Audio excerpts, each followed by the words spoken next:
वर्णिवेशरमणीय दर्शनं मन्दहासरुचिराननाम्बुजं पूजितं सुरु नरोत्तमैर्मुदा धर्मनन्दनमहं विचिन्तये। असतो मा षड्गमय तमसो मा ज्योतिर्गमय मृत्युर्मा अमृतं गमय। ओम शांति शांति शांति। अस्मद्गुरु समारंभां नाथयामुन मध्यमां लक्ष्मीवल्लभ पर्यंतां वंदे गुरु परंपरा। આજની જ્ઞાન સભાની અંદર પધારનારા બધા જ ભગવદ ભક્તોને વેદાંતાચાર્ય પુરાણ ઇતિહાસ આચાર્ય અને ફિલોસોફી શાસ્ત્રી રાકેશભાઈના હિતપૂર્વક જય સ્વામિનારાયણ। ભક્તો, આજની આ જ્ઞાન સભાની અંદર આપણે બધા શ્રીમદ ભાગવતના દસમ સ્કંદના 15મા અધ્યાયની અંદર ભગવાન શ્રી કૃષ્ણએ ધેનુકાસુરનો ઉદ્ધાર કર્યો હતો। આ ધેનુકાસુરના પૂર્વ જન્મ વિશે થોડી વાત શ્રવણ કરશું તથા શ્રીમદ ભાગવતના દસમ સ્કંદના ઉત્તરાર્ધની અંદર 62મા અધ્યાયની અંદર બાણાસુરની પુત્રી ઉષાનું ચરિત્ર આવે છે। તો આ ઉષા પૂર્વજન્મની અંદર કોણ હતી, એના પૂર્વજન્મનું ચરિત્ર જે છે એ આપણે બધા શ્રીમદ ભાગવત, ગર્ગ સંહિતા અને બ્રહ્મવૈવત પુરાણના માધ્યમથી શ્રવણ કરશું। તો બધા જ શ્રોતાગણો આ ચરિત્ર જે છે એ એકાગ્ર મને કરીને શ્રવણ કરે અને એને આત્મસાત કરી દે। સુખદેવજી મહારાજ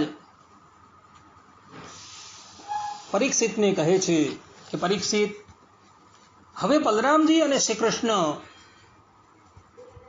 પૌગંડ અવસ્થા એટલે કે 6ઠ્ઠા વર્ષમાં પ્રવેશ કરે છે। હવે તેમને ગાયો ચરાવવાની અનુમતિ પ્રાપ્ત થઈ ગઈ છે। તેઓ પોતાના મિત્ર ગ્વાલ બાળકોની સાથે ગાયો ચરાવવા વૃંદાવનમાં જતા અને પોતાના ચરણોથી વૃંદાવનને અત્યંત પાવન કરતા હતા।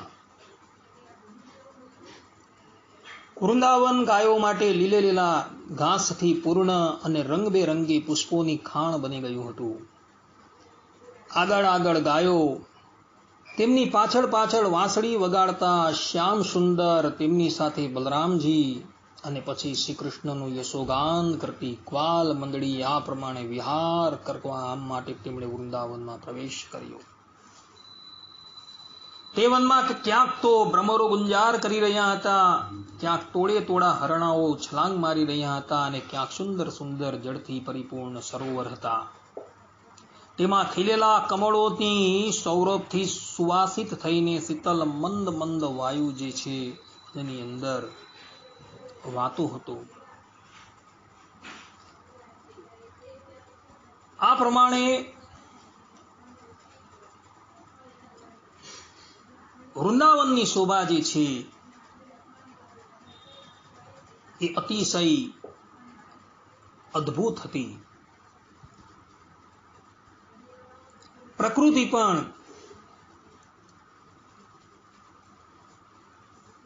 પરમાત્માને આનંદ આપવા માટે 16 કલાએ ખીલી ચૂકેલી હતી। બલરામજી અને શ્રી કૃષ્ણના મિત્રોમાં એક મુખ્ય ગોપકુમાર હતો જેનું નામ હતું શ્રીરામા। ભક્તો, આ શ્રીરામા જે છે ને રાધાજીનો સગો ભાઈ છે। ઇતર પુરાણોની અંદર એની કથા આવે છે, બ્રહ્મવૈવત પુરાણની અંદર જ એની કથા છે કે રાધાજીના શાપથી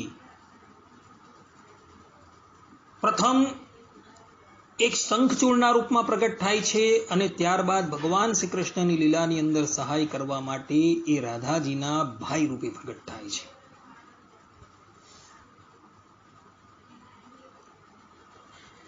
એક દિવસ એ બલરામજી અને શ્રી કૃષ્ણ ભગવાનને ઉદ્દેશીને કહે છે,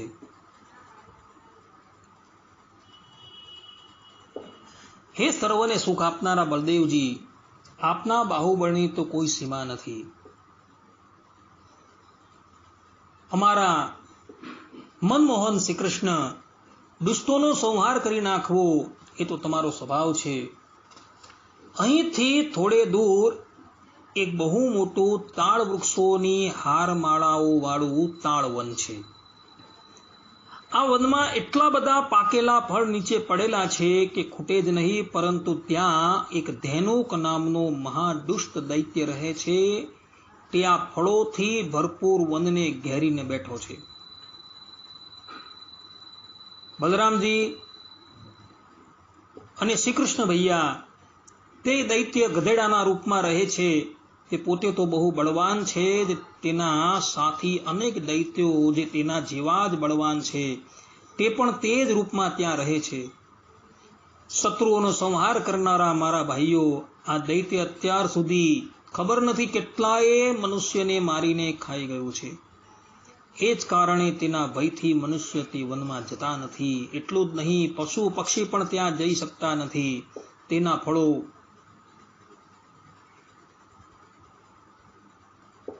બહુ સ્વાદિષ્ટ છે અને એની સુગંધ જે છે એ પણ અહીં સુધી આવી રહી છે, અને એ સુગંધને કારણે અમારું મન જે છે એમાં લુભાઈ ગયું છે.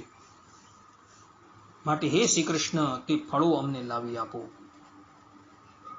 એ ફળો ખાવા માટે અમે લાલાયિત છીએ. આ પ્રમાણે જ્યારે શ્રીરામાએ કહ્યું એટલે ભગવાન શ્રી કૃષ્ણ પોતાના મિત્રોને લઈને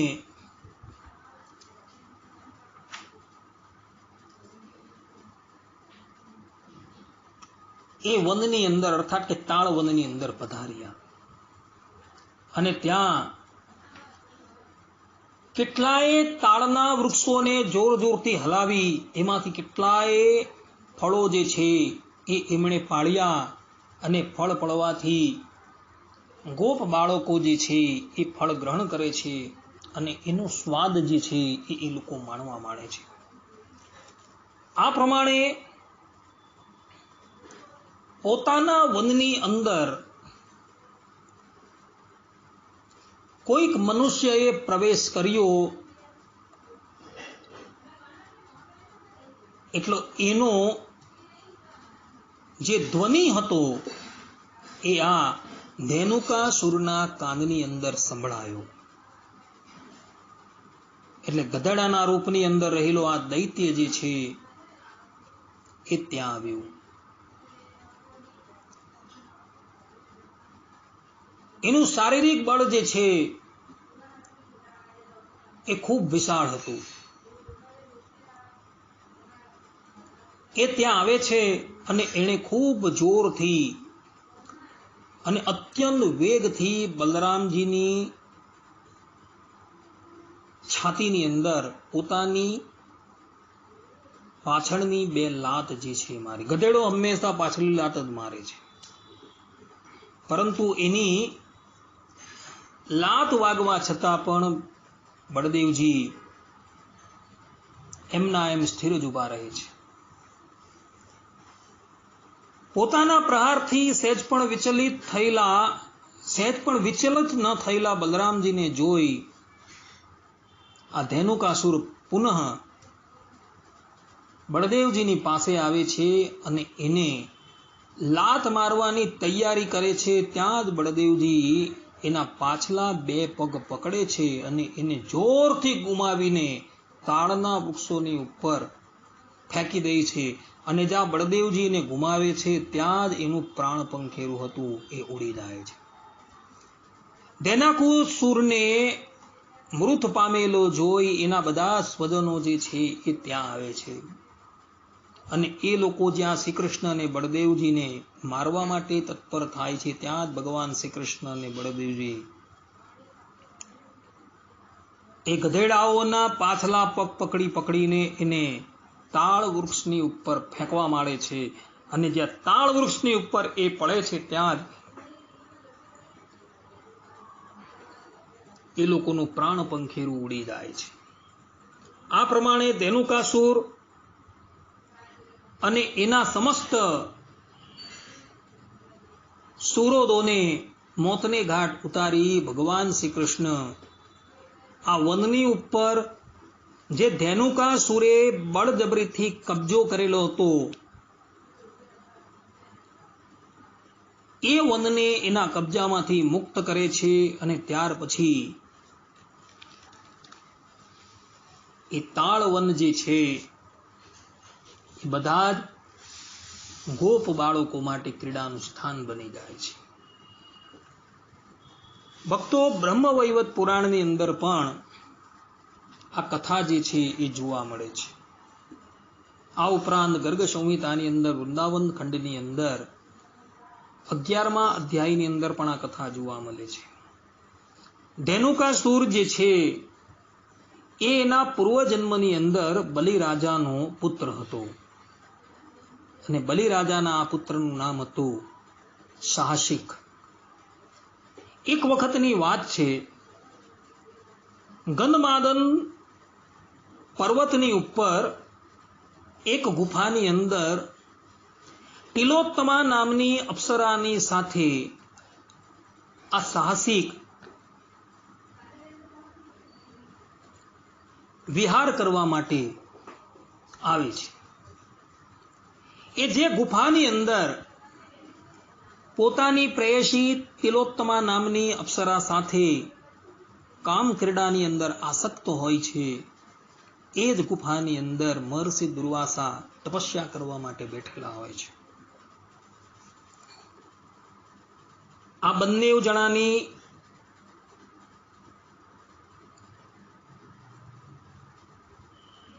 થોડી કુચેષ્ટાથી દુર્વાસા ઋષિ પોતાના નેત્રો જે છે એ ઉઘાડે છે.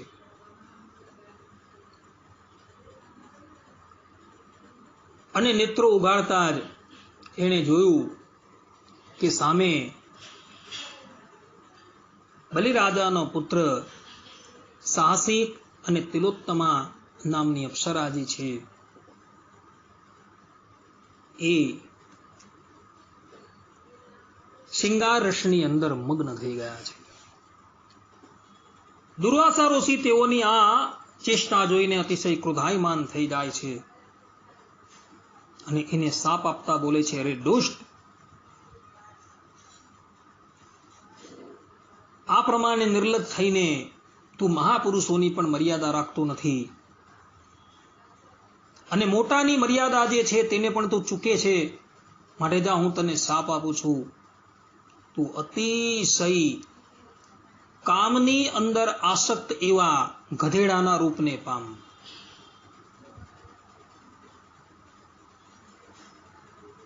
અને તિલોત્તમા નામની અપ્સરા જે છે તેને પણ દુર્વાસા ઋષિ જે છે એ શાપ આપે છે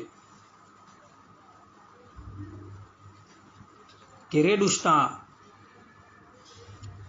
તું પણ ભારત વર્ષની અંદર બારણાસુરની પુત્રી ઉષાના રૂપની અંદર પ્રગટ થશે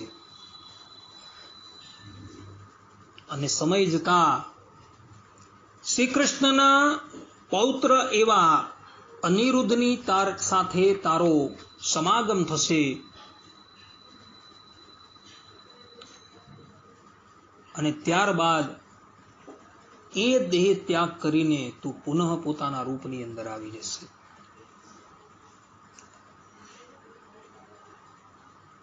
ધેનુકાસુર એ બલિરાજાનો પુત્ર સાહસિક હતો. દુર્વાસા ઋષિ એને શાપ આપ્યો એટલે એ પોતાની કરણી બદલ દુર્વાસા ઋષિના ચરણમાં પડી જાય છે. દુર્વાસા ઋષિને કહે છે કે ઋષિ, મારો અપરાધ ક્ષમા કરો.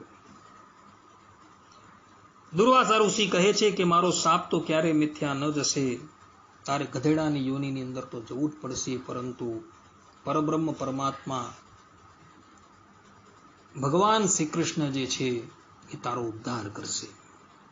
અને એ જ સાહસિક વૃંદાવનની અંદર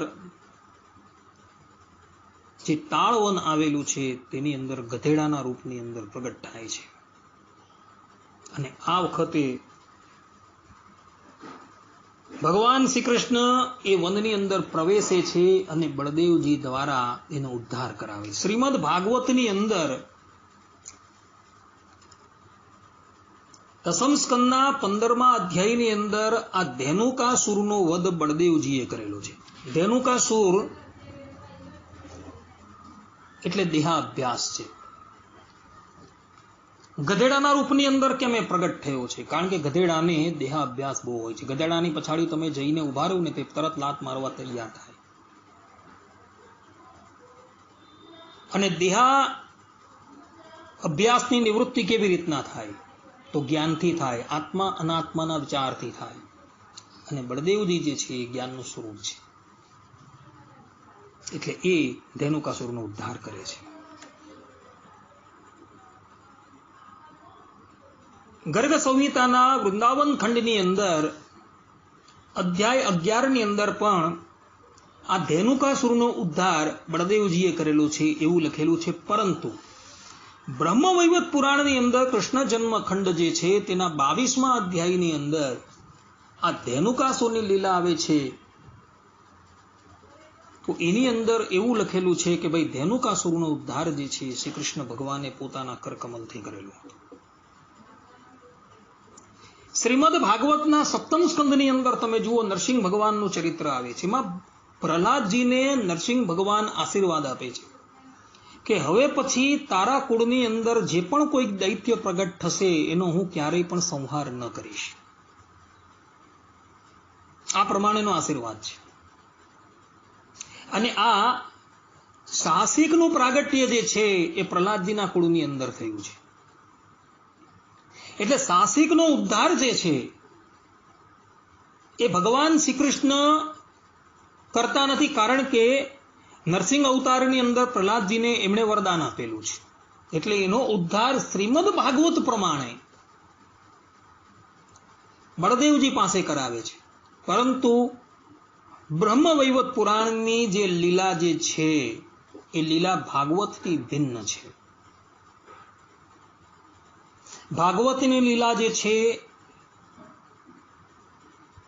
એ આ શ્વેતવરા કલ્પની લીલા છે, અને બ્રહ્મવૈવર્ત પુરાણની જે લીલા જે છે એ બીજા કોઈ કલ્પની લીલા છે. એટલે એ કલ્પની અંદર નરસિંહ ભગવાને પ્રહલાદજીને આશીર્વાદ નથી આપ્યા. એટલે માટે શ્રી કૃષ્ણ ભગવાન જે છે એ બ્રહ્મવૈવર્ત પુરાણની અંદર જે શ્રી કૃષ્ણ લીલા આવે છે તેની અંદર ધેનુકાસુરનો ઉદ્ધાર પોતાના કરકમલથી કરે છે. આ પ્રમાણેનો અભિપ્રાય જે છે મહાપુરુષોનો છે. અમારા ઘરની વાત નથી.